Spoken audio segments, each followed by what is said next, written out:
Hello student, કેમ છો? મજામાં? સાઈરામ. હવે 12મા ધોરણમાં ચેપ્ટર નંબર 12 આલ્ડીહાઇડ કીટોન અને કાર્બોક્સિલિક એસિડમાં લાસ્ટ ટોપિકમાં આપણે ચર્ચા કરી હતી કાર્બોનિલ સંયોજનો એટલે શું, તેમાં આલ્ડીહાઇડ, કીટોન અને કાર્બોક્સિલિક એસિડ અને કાર્બોક્સિલિક એસિડના વ્યુત્પન્નોની ચર્ચા કરી. ત્યારબાદ આલ્ડીહાઇડ અને કીટોન પોર્શન છે સ્ટાર્ટ કરેલો હતો, જેમાં આપણે આલ્ડીહાઇડ સંયોજનના બંધારણીય સૂત્ર, આઈયુપીએસસી નામ અને સામાન્ય નામની ચર્ચા કરી કે જે એમસીક્યુ માટે ખૂબ જ ઉપયોગી છે. એવી રીતે આજે આપણે વિડીયોમાં ચર્ચા કરશું કીટોન સંયોજનના બંધારણીય સૂત્ર, સામાન્ય નામ, આઈયુપીએસસી નામ અને તે પછી આગળના પોઈન્ટ આપણે કાર્બોનિલ સંયોજન છે એમાં કાર્બોનિલ સમૂહનું બંધારણ કેવું છે, આલ્ડીહાઇડ કીટોનની બનાવટ વગેરેની ચર્ચા કરશું. તો ચાલો શરૂ કરીએ. કીટોન સંયોજનના બંધારણીય સૂત્ર, સામાન્ય નામ અને આઈયુપીએસસી નામ. હવે કીટોન સંયોજનનું છે એ સામાન્ય સૂત્ર થાય CnH2NO. તો આવું સૂત્ર તો છે એ આલ્ડીહાઇડ નું પણ હતું. હા, કારણ શું? તો કે આલ્ડીહાઇડ અને કીટોન એકબીજાના ક્રિયાશીલ સમૂહ સમઘટક છે. ક્રિયાશીલ સમૂહ સમઘટક એટલે અણુ સૂત્ર સમાન હોય પરંતુ ક્રિયાશીલ સમૂહ જુદા જુદા હોય. પરંતુ આલ્ડીહાઇડ સંયોજનમાં n બરાબર કાર્બનની સંખ્યા જે સ્ટાર્ટિંગ ફ્રોમ 1 2 3 4, જ્યારે કીટોન સંયોજનો ઓછામાં ઓછા 3 કાર્બનથી શરૂ થાય છે. એટલે અહીં n બરાબર 3 4 5 એટલે ફોર્માલ્ડીહાઇડ અને એસિટાલ્ડીહાઇડ અને બેન્ઝાલ્ડીહાઇડનો ક્રિયાશીલ સમૂહ સમઘટક સંભવી શકે નહીં. એ સિવાય 3 કાર્બનથી વધુ આલ્ડીહાઇડ અને કીટોન 3 કાર્બન ધરાવતા એકબીજાના ક્રિયાશીલ સમૂહ સમઘટકો થશે. આ સામાન્ય સૂત્ર પણ છે એ એમસીક્યુ માં બોર્ડમાં પૂછાયેલું છે. તો અહીં n બરાબર 3 શરૂ કરીએ. કીટોન સંયોજનમાં કાર્બોનિલ કાર્બનની બંને બાજુ આલ્કાઇલ અથવા એરાઇલ આવેલું હોય. હું એક એક કાર્બન ધરાવતો આલ્કાઇલ સમૂહ દર્શાવું. CH3CO CH3 CH3CO CH3. આમાં કાળજી રાખવાની, આ ઇથર સંયોજન નથી. ઇથરમાં બંને આલ્કાઇલ ઓક્સિજન સાથે જોડાયેલા છે, જ્યારે કીટોનમાં બંને આલ્કાઇલ સમૂહ કાર્બોનિલ કાર્બન સાથે જોડાયેલા છે. એટલે આવી રીતે હરોળમાં લખ્યું હોય તો આ ઇથર સંયોજન નથી. તમને ખ્યાલ હોવો જોઈએ કે C ડબલ બોન્ડ O છે. એનું પ્રચલિત નામ છે એ એસીટોન. સામાન્ય નામ દર્શાવવું હોય તો કાર્બોનિલ કાર્બનની બંને બાજુ સમાન આલ્કાઇલ હોવાથી ડાય, પછી આલ્કાઇલ નું નામ મિથાઇલ છે એટલે ડાય મિથાઇલ અને પ્રત્યય કીટોન, ડાય મિથાઇલ કીટોન. આઈયુપીએસસી નામમાં પ્રત્યય ઓન લાગે. 1 2 3 1 2 3 બંને બાજુથી નંબર આપશો તો કીટોન નો બીજો નંબર જ આવશે. તો ઓન પ્રત્યય લાગે, આલ્કેન વત્તા ઓન. પ્રોપેનોન, પ્રોપેનોન 3 કાર્બન વાળો આલ્કેન એટલે પ્રોપેન, એના ઉપરથી પ્રોપેનોન. કાર્બોનિલ કાર્બન સાથે એક મિથાઇલ જોડું, બીજો ઇથાઇલ જોડું. તો સામાન્ય નામ આલ્ફાબેટ પ્રમાણે E for ethyl, M for methyl, ethyl methyl ketone. સામાન્ય નામ ઇથાઇલ મિથાઇલ કીટોન. 1 2 3 4 1 2 3 4. ઉપરની બાજુએથી બીજા ઉપર કીટોન આવશે, નીચેની બાજુએથી ત્રીજા ઉપર. તો આઈયુપીએસસી મુજબ ઓછો કાર્બનનો ક્રમ આવે તો 4 કાર્બન એટલે બ્યુટેન 2 ઓન, અથવા સંધિ જોડો તો 2 બ્યુટેનોન અથવા butane 2 on, butane 2 on. CH3CO CH2 CH2 CH3. કીટોનની એક બાજુ મિથાઇલ છે, બીજી બાજુ નોર્મલ પ્રોપાઇલ છે. તો અહીં મિથાઇલ નોર્મલ પ્રોપાઇલ કીટોન. આઈયુપીએસસી નામ હવે ડાયરેક્ટ જ 1 2 3 4 5 બીજા ઉપર, આ બાજુથી લઉં તો ચોથા ઉપર આવશે pentane 2 on. CH3 CH2 CO CH2 CH3 બંને બાજુ ઇથાઇલ છે તો ડાઈ ઇથાઇલ કીટોન. IUPAC નામ 1 2 3 4 5 5 કાર્બન પેન્ટેન, ત્રીજા ઉપર ketone 3 on, CH3 twice CH CO CH3 twice. આ આઇસોપ્રોપાઇલ છે, આઇસોપ્રોપાઇલ. તો ડાઈ આઇસોપ્રોપાઇલ કીટોન, ડાઈ આઇસોપ્રોપાઇલ કીટોન. હવે ડાઈ આઇસોપ્રોપાઇલ કીટોનમાં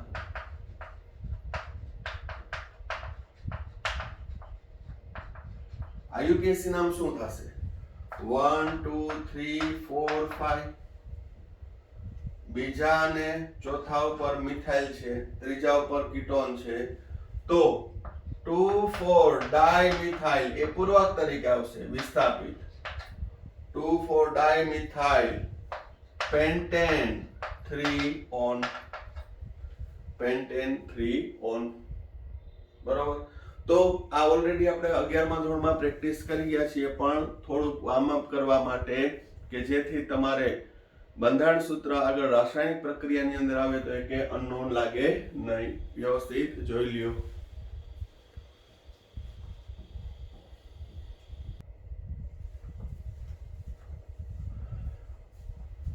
હવે નેક્સ્ટ સંયોજન CH3 twice C double bond CH single bond CO CH3.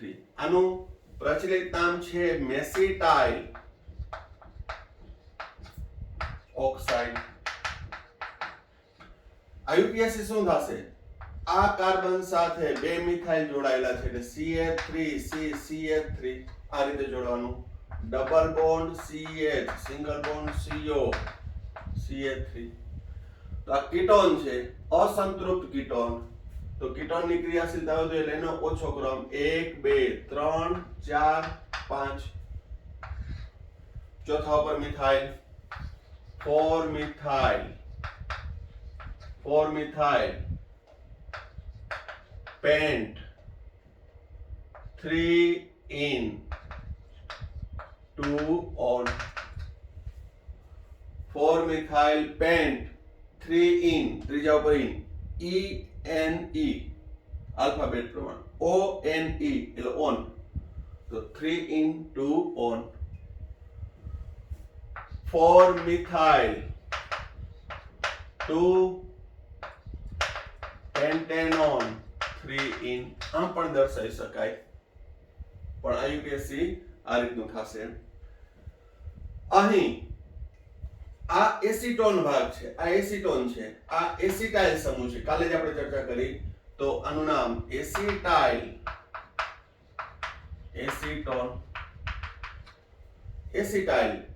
Acetone નો વિસ્થાપિત છે. હવે એમાં 1 2 3 4 5 બીજા અને ચોથા ઉપર કીટોન છે. તો અહીં પેન્ટેન 2 4 ડાયોન, પેન્ટેન 2 4 ડાયોન, બે કીટોન છે. 5 કાર્બન વાળી ચક્રીય રચના સાયક્લોપેન્ટેન. અહીંયા એક કાર્બન છે એ કીટોન છે, C double bond O, સાયક્લોપેન્ટેનોન. IUPAC નામ પર સાયક્લોપેન્ટેનોન. એવી રીતે 6 કાર્બન, એક કાર્બન છે એ કાર્બોનિલ છે, કીટોન છે, સાયક્લોહેક્ઝેનોન.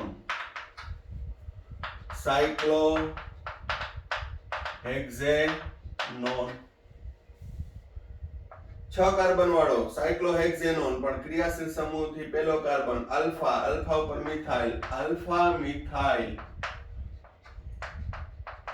સાયક્લોહેક્ઝેનોન. IUPAC નામ 1 2 મિથાઇલ સાયક્લોહેક્ઝેનોન.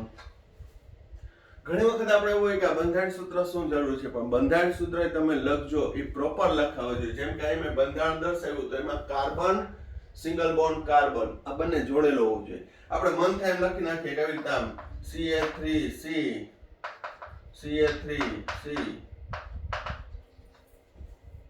તો ના ચાલે.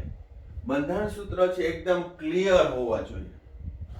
એનું બંધારણ છે એ રિપ્રેઝન્ટ કરતું હોવું જોઈએ. દરેક સંયોજકતા એની સંતોષાતી હોવી જોઈએ. તમને સિંગલ બોન્ડ કરીને અહીંયા હાઇડ્રોજન જોડો તો ના ચાલે.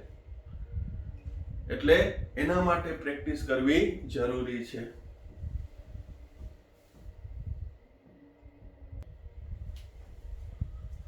હવે next alkyl aryl ketone. Benzene ઉપર COCH3 હોય, બેન્ઝીન ઉપર COCH3, તો એનું સામાન્ય નામ એસિટોફિનોન,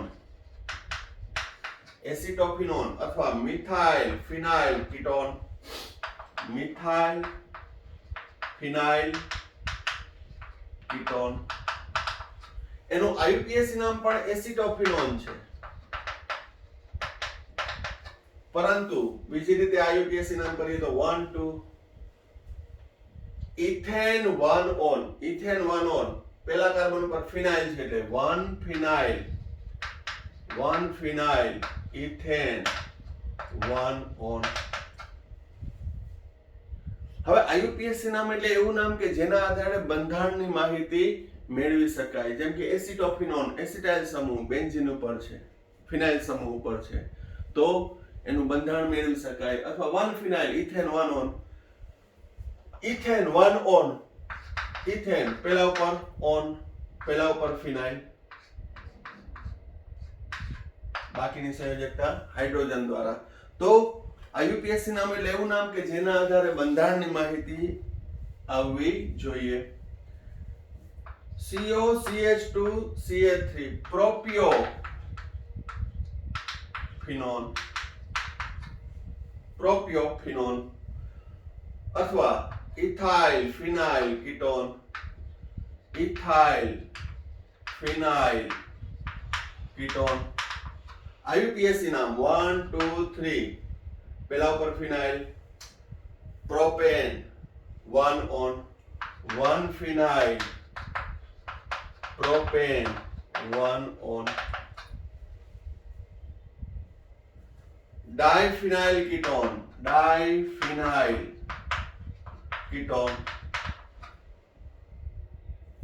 IUPAC નામ બેન્ઝોફિનોન, બેન્ઝોફિનોન.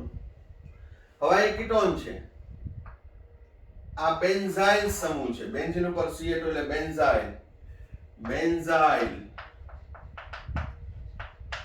ફિનાઇલ કીટોન, બેન્ઝાઇલ ફિનાઇલ કીટોન. IUPAC નામ 1 ને 2. આ ઇથેન 1 ઓન છે, ઇથેન 1 ઓન, પણ પહેલા અને બીજા ઉપર ફિનાઇલ એટલે 1 2 ડાયફિનાઇલ ઇથેન 1 ઓન. અથવા એમ પણ કહી શકાય 2 ફિનાઇલ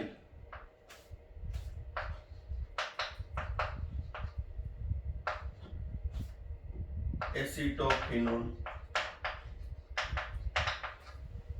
આ એસિટોફિનોન છે, 2 ફિનાઇલ એસિટોફિનોન. તો આ રીતે પણ છે એ નામકરણ આપી શકે. તો આલ્ડીહાઇડમાં જેમ પૂછાણા હતા એમ આમાં પણ છે એ આ બંધારણ સૂત્ર આધારિત છે એ MCQ ની અંદર છે પૂછાઈ શકે અને પૂછાયેલા છે. તો આની પણ પ્રેક્ટિસ વ્યવસ્થિત કરજો.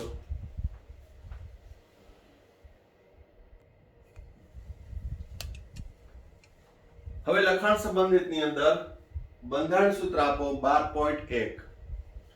Alpha methoxy પ્રોપિયોનાલ્ડિહાઇડ. તો મૂળ સંયોજન છે પ્રોપિયોનાલ્ડિહાઇડ. બંધારણ સૂત્ર કઈ રીતે લખવું? તો પ્રોપિયોનાલ્ડિહાઇડ એટલે CH3CH2CHO.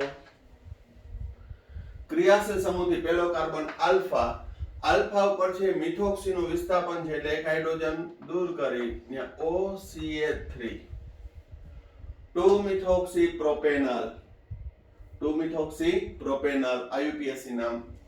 તો પ્રોપિયોનાલ્ડિહાઇડ મૂળ સંયોજન થશે, આલ્ફા મિથોક્સી વિસ્થાપિત થશે. 2 હાઇડ્રોક્સી સાયક્લોપેન્ટેન કાર્બાલ્ડિહાઇડ. તો cyclopentane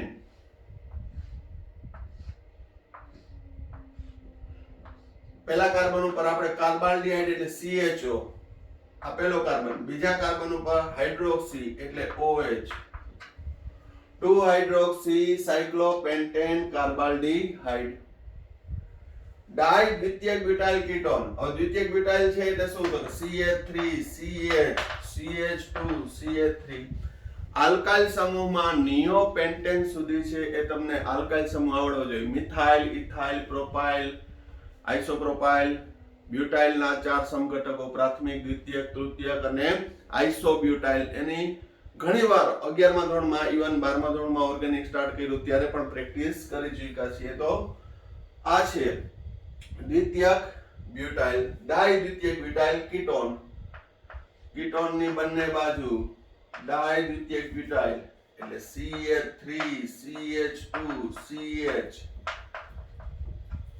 CH3 CH CH3 CH2 CH3 અહીંયા જોડ દેવાનું.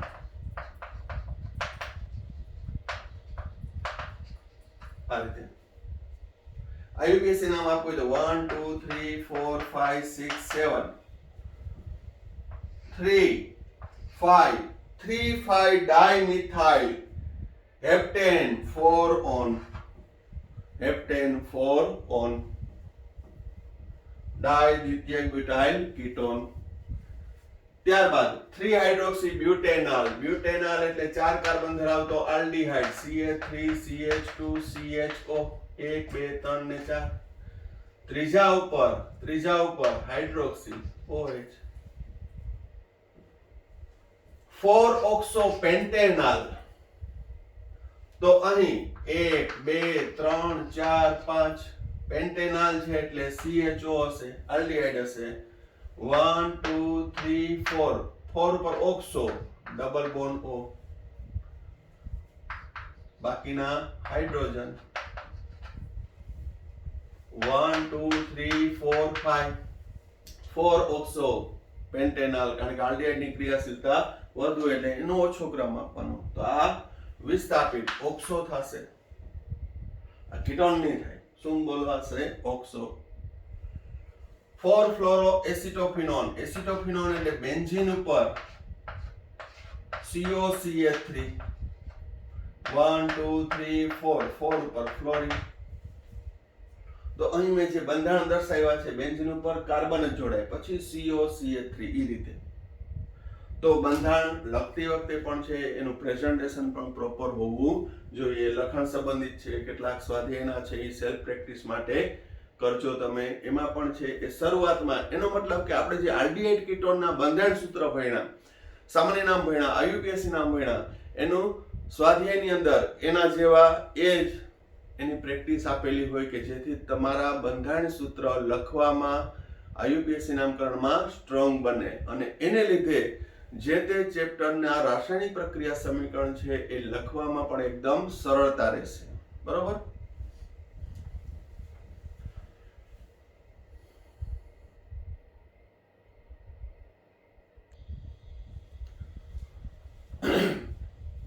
હવે આલ્ડીહાઇડ અને કીટોન સંયોજનો છે એના બંધારણ સૂત્ર, સામાન્ય નામ અને IUPAC નામ ની ચર્ચા પૂરી કરી. હવે નેક્સ્ટ ટોપિક કાર્બોનિલ સમૂહનું બંધારણ અને સ્વભાવ સમજાવો.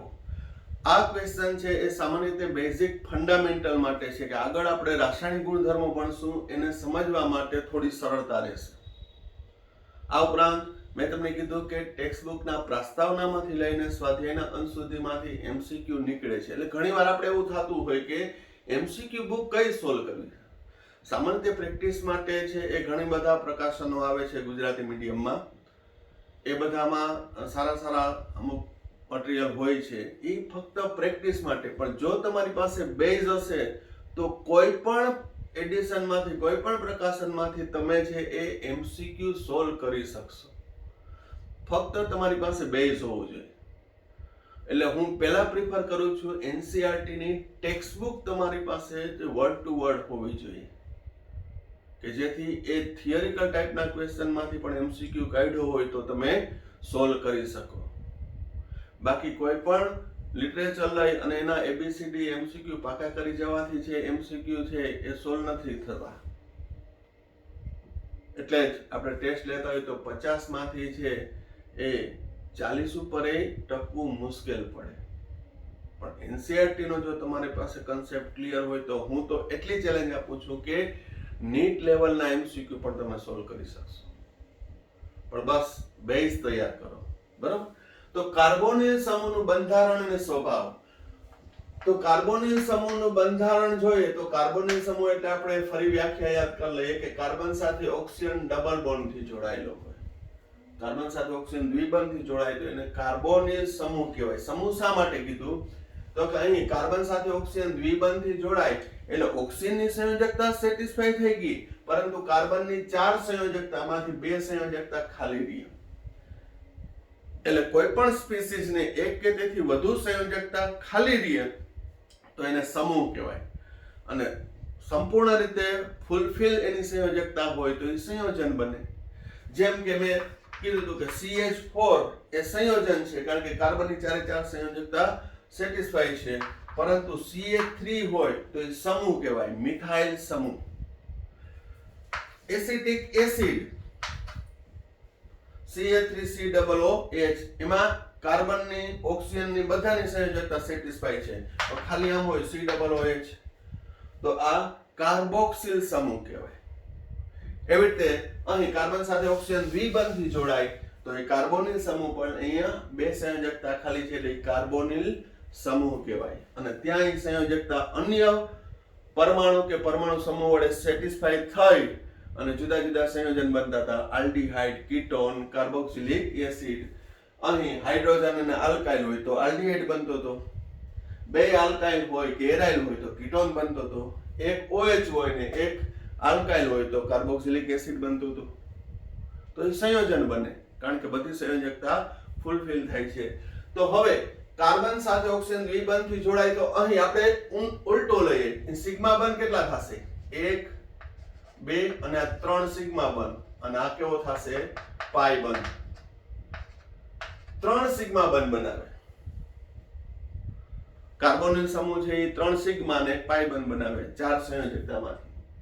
તો 3 સિગ્મા બંધ બનાવે તો કાર્બોનિલ કાર્બન sp2 સંકરણ ધરાવે છે. આપણે ખબર જ છે કે કાર્બોનિલમાં C ડબલ બોન્ડ O છે એટલે કાર્બોનિલ કાર્બન છે sp2 સંકરણ ધરાવે.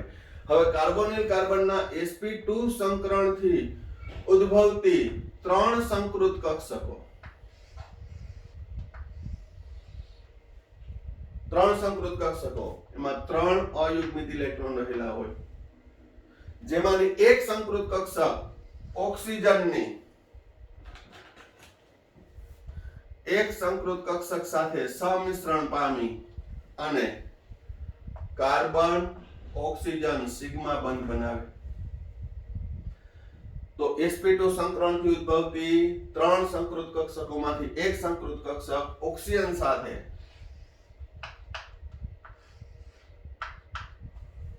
સાથે શું બનાવે છે?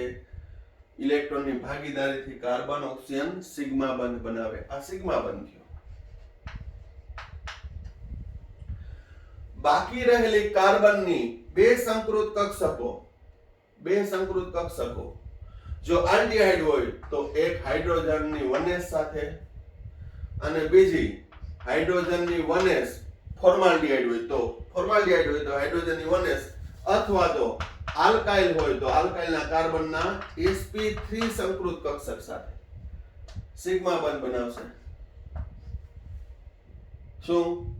જો આલ્ડીહાઇડ હોય તો એક હાઇડ્રોજનની 1s કક્ષક સાથે અને એક હાઇડ્રોજન અપવાદરૂપ ફોર્માલ્ડિહાઇડ હોય તો હાઇડ્રોજન, અથવા આલ્કાઇલ સમૂહ હોય તો આલ્કાઇલના sp3 સંકૃત ધરાવતી કાર્બનની સંકૃત કક્ષક સાથે કાર્બન કાર્બન સિગ્મા બંધ. જો ત્યાં ફિનાઇલ હોય તો એના sp2 સંકૃત કક્ષક સાથે. અહીંયા તો કોઈ પણ આવી શકે. ધારો કે આલ્ડીહાઇડ હોય તો અહીંયા હાઇડ્રોજન અને બીજો હું ત્યાં મિથાઇલ જોડું, હાઇડ્રોજન જોડું, ફિનાઇલ જોડું તો અહીંયા ફોર્માલ્ડિહાઇડ થાય, આ એસિટાલ્ડિહાઇડ થાય, આ બેન્ઝાલ્ડિહાઇડ થાય. અહીં ગમે એ જોડું આ સ્થાન બીજા સ્થાન. એક તો હાઇડ્રોજન પણ બીજો હાઇડ્રોજન હોય, આલ્કાઇલ હોય કે એરાઇલ હોય. હાઇડ્રોજનની 1s સાથે, મિથાઇલની sp3 સાથે, ફિનાઇલની sp2 સાથે સમિશ્રણ પામી કાર્બન કાર્બન સિગ્મા બંધ બનાવે. તો અહીં ત્રણ સંકૃત કક્ષકો છે એ તો જોડાઈ ગઈ. કીટોન હોત તો બે આલ્કાઇલ સાથે અથવા બે એરાઇલ સાથે અથવા એક આલ્કાઇલ અને એક એરાઇલ સાથે કેવો બંધ બનાવે? સિગ્મા બંધ બનાવે. આથી ત્રણ કાર્બનના એક કાર્બનની sp2 સંકૃત કક્ષકો ત્રણ સિગ્મા બંધ બનાવશે. તો હવે સંકરણમાં ભાગ ન લેતી કાર્બનની 2pz અથવા 2p કક્ષક 2p, તેવી રીતે ઓક્સિજનની પણ 2p કક્ષક. તો અહીં કાર્બનની તો ત્રણ સંયોજકતા ફૂલફિલ થઈ, ઓક્સિજનની એક જ સંયોજકતા ફૂલફિલ થઈ. તો અહીં સંકરણમાં ભાગ ન લેતી કાર્બન અને ઓક્સિજનની 2p કક્ષકમાં રહેલા ઇલેક્ટ્રોનની ભાગીદારીથી અહીં કેવો બંધ બને છે? પાઈ બંધ બને છે. પાઈ બંધ ફરી પાછું યાદ અપાવું. સંકરણમાં ભાગ ન લેતી હોય અને આંતરકેન્દ્રીય અક્ષને લંબ ઇલેક્ટ્રોનની ભાગીદારીથી જે ફાઈ બંધ બને એ પાઈ બંધ થશે. બરોબર? 11મું ધોરણ. તો આ રીતે કાર્બન સિંગલ બોન્ડ ઓક્સિજન, બાકીના બે સિગ્મા બંધ. આ ઉપરાંત આ પાઈ ઇલેક્ટ્રોન વાદળ સમતલની ઉપર અને નીચે, આ પાઈ ઇલેક્ટ્રોન વાદળ ઉપર અને નીચે ગોઠવાશે એટલે બનશે C ડબલ બોન્ડ O. આ ઉપરાંત ઓક્સિજન પાસે બે અબંધકારક ઇલેક્ટ્રોન યુગ્મ રહેશે, બે અબંધકારક ઇલેક્ટ્રોન યુગ્મ. બરાબર? તો કાર્બોનિલ કાર્બનના sp2 સંકરણથી ઉદ્ભવતી ત્રણ સંકૃત કક્ષકમાંથી એક સંકૃત કક્ષક સાથે ઓક્સિજનની એક સંકૃત કક્ષક સાથે કાર્બન ઓક્સિજન સિગ્મા બંધ. બાકી રહેલી બે સંકૃત કક્ષક કાર્બનની એ આલ્ડિહાઇડ હોય તો હાઇડ્રોજન આલ્કાઇલ એરાઇલ સાથે, કીટોન હોય તો બે આલ્કાઇલ બે એરાઇલ આલ્કાઇલ અને એરાઇલ સાથે સિગ્મા બંધ બનાવશે. આ ઉપરાંત કાર્બન અને ઓક્સિજન પાસે સંકરણમાં ભાગ ન લેતી કક્ષકોમાં રહેલા ઇલેક્ટ્રોનની ભાગીદારીથી પાઈ બંધ બનશે. આ પાઈ બંધને આપણે p પાઈ બંધ કહીશું. મેં તમને આગળના લેક્ચરમાં પણ શીખવાડ્યું છે. p પાઈ બંધ હોય, d પાઈ બંધ હોય. આપણે p વિભાગના તત્વોમાં એની ચર્ચા કરી હતી અને 11મા ધોરણમાં પણ ક્યાંક સંદર્ભ આવી ગયો હોય છે. તો આ રીતે છે કાર્બન ઓક્સિજન ડબલ બોન્ડ અને બે સંયોજકતા અન્ય સમૂહ વડે સંતોષાયેલી હોય છે. અહીં sp2 સંકરણથી ઉદ્ભવતી ત્રણ સંકૃત કક્ષકો 120 ના ખૂણે એટલે એક જ સમતલમાં રહેશે, જ્યારે સમતલને ઉપર અને નીચે પાઈ ઇલેક્ટ્રોન વાદળ છે એ ફરતું રહે છે. હવે એનો સ્વભાવ કેવો? તો અહીં કાર્બન ડબલ બોન્ડ ઓક્સિજનમાં ઓક્સિજન છે એની પાસે બે અબંધકારક છે, કાર્બન કરતા ઓક્સિજન વધુ વિદ્યુત ઋણ છે. આથી બંધમાંનું ઇલેક્ટ્રોન યુગ્મ છે એ ઓક્સિજન તરફ આકર્ષાયેલો હોવાથી ઓક્સિજન ઉપર આંશિક ઋણ વીજભાર, કાર્બન ઉપર આંશિક ધન વીજભાર ઉદ્ભવે. એટલે અહીં હું હાઇપર કોન્જ્યુગેશન અસર ઇલેક્ટ્રોમેરિક અસર પણ કહી શકું કે બંધમાંનું ઇલેક્ટ્રોન યુગ્મ વધુ વિદ્યુત ઋણ ઓક્સિજન ઉપર અને કાર્બન એ ઇલેક્ટ્રોન યુગ્મની ઉણપ અનુભવે. પરિણામે આ આંશિક ધન વીજભાર, આ આંશિક ઋણ વીજભાર ઉદ્ભવે. પરિણામે આ કાર્બન છે એ ઇલેક્ટ્રોનની ઉણપ ધરાવતું હોવાથી એ ઇલેક્ટ્રોન અનુરાગી ભાગ થશે, જે લુઈસ એસિડ થશે. ઇલેક્ટ્રોન યુગ્મનો સ્વીકાર કરે, ઇલેક્ટ્રોફાઇલ થશે. જ્યારે ઓક્સિજન વાળો ભાગ છે એ કેન્દ્ર અનુરાગી ન્યુક્લિયોફાઇલ લુઈસ બેઝ પાર્ટ થશે. ન્યુક્લિયોફાઇલ. આમ CO બંધ છે એ ધ્રુવીય છે, જેમાં ઓક્સિજન ઉપર ઋણ વીજભાર, કાર્બન ઉપર ધન વીજભાર.